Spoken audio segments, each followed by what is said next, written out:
প্রফুল্লতাকে জিজ্ঞেস করলেন, ঠাকুর আপনি তো জানতেন ঠাকুর যে যতীন্দ্র বিমল চৌধুরী মারা যাবে, তাহলে তাকে আটকালেন না কেন?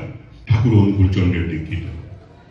তিনি যেখানে যত ভালো মিষ্টি পাওয়া যায়, যেমন ধরুন শক্তিগড়ের ল্যাংচা, কৃষ্ণনগরের সরপুরিয়া, এইরকম জিনিস নিয়ে তিনি তখন অবিভক্ত বাংলাদেশ তখন হয়নি, আমরা সম্পূর্ণটা ভারতবর্ষ, অবিভক্ত বাংলা থেকে বিভিন্ন মন্ডা মিঠিয়ে নিয়ে এক গাড়িতে তিনি বসা, আরেক গাড়িতে মিষ্টি নিয়ে তিনি হিমায়তপুর যাচ্ছেন।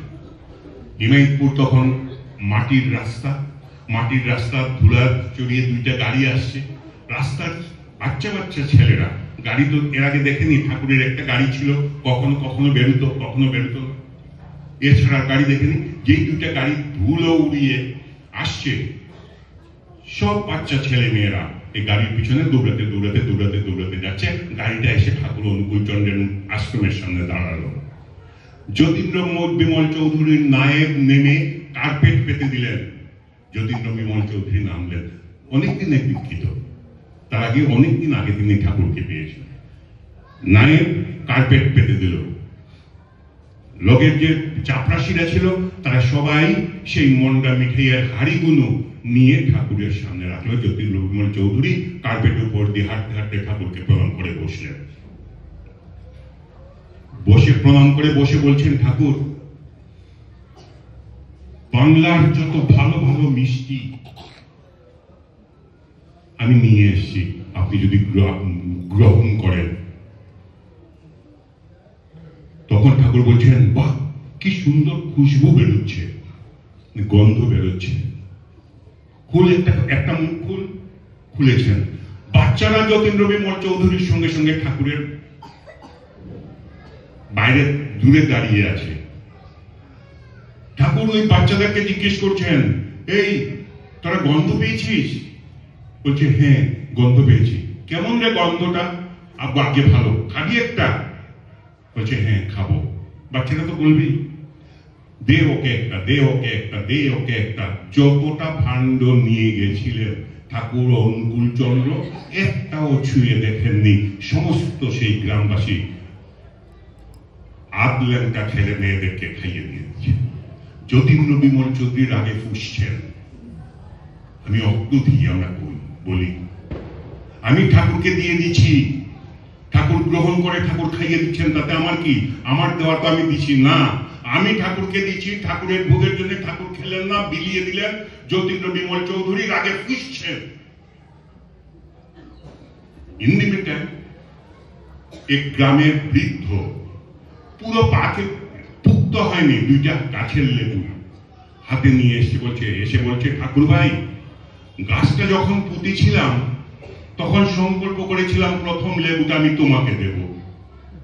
আমি নিত্যদিন পাহারা দিই, পাখি কটা এগুনা এসে জানো খেয়ে নেয়, কিন্তু এখন আর জানো বেশিক্ষণ বসে থাকতে পারি না গাছতলায়, চেয়ারে বসলে আমার পিঠ টন করে, তাই এখনো পাকেনি। ঠাকুর ভাই তুমি যদি দুইটা লেবু তুমি তোমার ভোগে লাগাও, দে।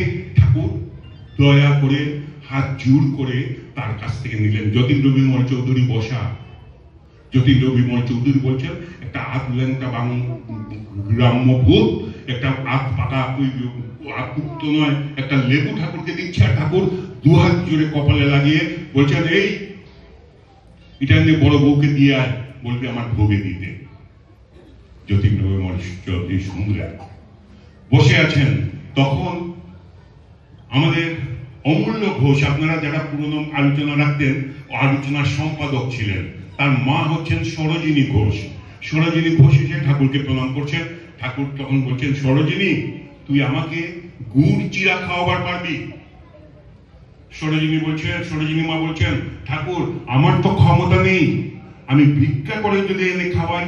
বলছেন, হ্যাঁ হবে, তুই কালকে সকালবেলা আমাকে নিয়ে আসবি। যতীন্দ্র বিমল চৌধুরী তখন ভাবলেন, ঠাকুর যখন নিজের থেকে গুড় আর চিরা চেয়েছেন, তাহলে আমি এই সরোজিনী মার আগে নিয়ে আসবো, দেখি ঠাকুর খান কি খান।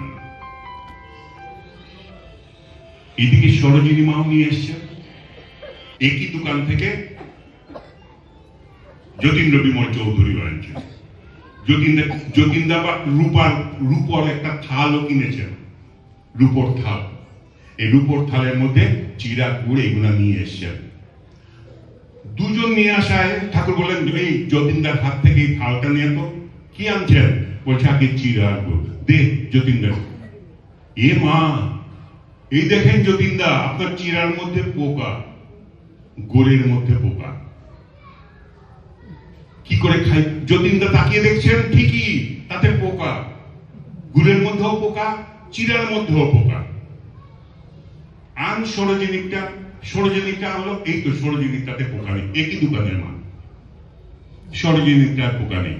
পরের দিন যতীন্দ্র বিমল চৌধুরী ভাবলেন, দোকানদারটা আমার সঙ্গে নিয়ে করেছে, ওই দোকান থেকে নেব না, আরেক দোকান থেকে নেব। সরোজিনী মান নিয়ে এসে ওই দোকান থেকে, কাল যে দোকান থেকে এনেছিল এটা দারোগার দোকান বলতো, দারোগার দোকান থেকে নিয়ে এসে তুমি আরো দূর থেকে গিয়ে চিরার গুড় কিনে নিয়ে এসছেন। সেদিনও ঠাকুরের কাছে একসঙ্গে সরোজিনী মা আর যতীন্দ্র বিমল চৌধুরী গেছেন। যতীন্দ্র বিমল চৌধুরী থালটা আবার ঠাকুর নিচে নিয়ে বলছেন, যতীনদা আজকেও আবার কোথা থেকে নিয়ে এলেন? আজকেও তো তাতে পোকা। এরকম পর 4 দিন যতীন্দ্র বিমল চৌধুরী যখন আর কোন পথ খুঁজে পেলেন না, তখন একদিন রাত্রেবেলা সরোজিনী ঘোষ মা, একটা ঠাকুরের আশ্রিতা মহিলা, আর যতীন্দ্র বিমল চৌধুরী মুক্তাগাছির জমিদার, তিনি গেছেন, সরোজিনী তুই আমাকে বাঁচা। বলছে, কি বলছো দাদা, তুমি জমিদার মানুষ, তুমি আমায় আদেশ করো, আমি কি করব? বলছে, না সরোজিনী, তুই আমায় দয়া কর। বলে, আমি তোমাকে কি দয়া করবো দাদা, এ শুনলেও পাও। বলে, তুই আমাকে দয়া কর সরোজিনী, ঠাকুর আমার ভোগ নিচ্ছেন না কেন? তুই বলে দে, ঠাকুর আমার ভোগ নিচ্ছেন না কেন? তখন সরোজিনী মা যতীন্দ্র বিমল চৌধুরীকে বলেছিলেন, যতীনদা, আপনি যতীন্দ্র বিমল চৌধুরী মুক্তাগাছির জমিদার ভুলে যান। আপনি মনে করেন আপনি সেবক আর তিনি প্রভু। এই চিন্তা করে কালকে নিয়ে দেন ঠাকুরকে। পরের দিন আবার সেই দারোগার দোকান থেকে, প্রথম দিন এখান থেকে কিনেছিলেন, সেই দারোগার দোকান থেকে আগে সরোজিনীকে দে। সরোজিনীর জন্য আগে চিরা গুড় দেওয়া হলো। তারপর বলে, এখন আমাকে দে। বলে, পোকা যদি থাকে তাহলে সরোজিনীটাই যা, নিচে পোকা যদি না থাকে তাহলে আমি পাবো। তিনি বললেন, আগে সরোজিনীকে দিয়ে দে, তারপর আমাকে দে।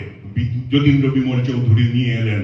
নিয়ে এসে যখন ঠাকুরকে দিলেন, ঠাকুর বলছেন, যতীনদা, আজকে তো আপনার চিরাতেও পোকা নেই, গুড়েও পোকা নেই। বলে, থাকবে কি করে ঠাকুর? সারা রাত ধরে আমি আমার চরিত্র থেকে তন্ন করে আমার অহংকার, আমার পরশ্রী কাতরতা, আমার ঘৃণাকে উপড়ে ফেলে দিচ্ছি।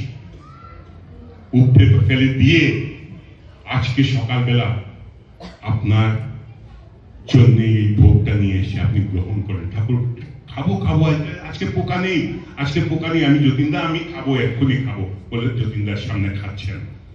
এতদিন যে যতীনদা ভুগলেন কিসের জন্য? আমি জমিদার, আমার অহংকার, আমার টাকার অহংকার। ওই যতীন্দ্র বিমল চৌধুরী ঠাকুরের বারণ করা সত্ত্বেও তিনি রওনা হয়ে যাচ্ছেন কলকাতায়। ঠাকুর তাকে বার বলছেন, আপনি থাকেন যতীনদা, আজকে রাত্রটা আমার কাছে থাকেন। যতীন্দ্র বিমল চৌধুরী বলছেন, আমি যদি আজকে থাকি, ওই আবার দেখেন অহংকার আসছে, আমি যদি আজকে থাকি, কালকে আমার কলকাতা কেস, আমি এই কেসে হেরে যাব। আমি যদি কেসে হারি, আমার জমিদারি চলে যাবে, আমার আজকে থাকা চলবে না। ঠাকুর বললেন, সে পরে দেখা যাবে না কি হয়, আপনি আজকে থাকেন। যতীন বিমল চৌধুরী থাকলেন না। ঠাকুর বড় মাকে বললেন, বড় বউ, যতীনদা যখন থাকবারই না, তো তুমি ওকে খাওয়াই দাও। ঠাকুর ভাবছেন, খাওয়ার কথা বলে, এই কথা বলে যদি একটু দেরি করে যতীন বিমলদাকে আটকানো যায়। যতীন্দ্র বিমলদা বড় মার ঘরে গিয়ে ভোগ নিলেন, খেলেন, গেলেন, পাটনা পর্যন্ত পৌঁছতে পারেননি, গাড়ি অ্যাক্সিডেন্ট করে যতীন্দ্র বিমল চৌধুরী মারা গেলেন। যতীন্দ্র বিমল চৌধুরী যখন মারা গেলেন, ঠাকুরের কাছে খবর এলো।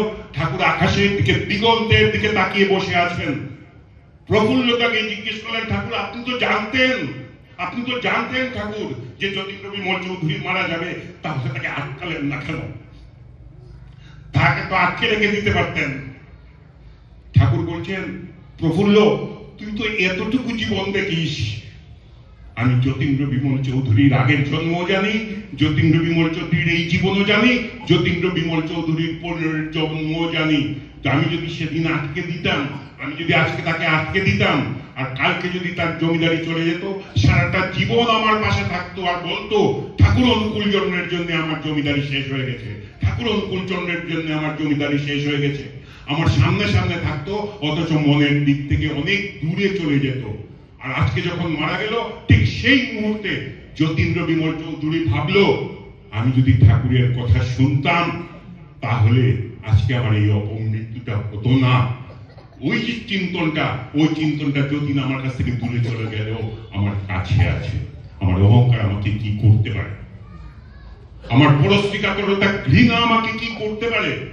তার জন্য ঠাকুর আমাদেরকে প্রত্যেক দিন এই সংকল্প করতে বলেছেন, আমি অপ্রতি, বলো তুমি আমি অপ্রতি, আমি অমানি, আমি নিরলস, কাম লোভ চিদ বসি, আমি ইষ্টপ্রাণ সেবাপটু, অস্থি বৃদ্ধি যাজন চৈত্র পরমানন্দ, উদ্দীপ্ত শক্তি সমৃদ্ধ তোমারই সন্তান, প্রেম পুষ্ট চিরচেতন অজর অমর, আমায় গ্রহণ করো, প্রণাম লও।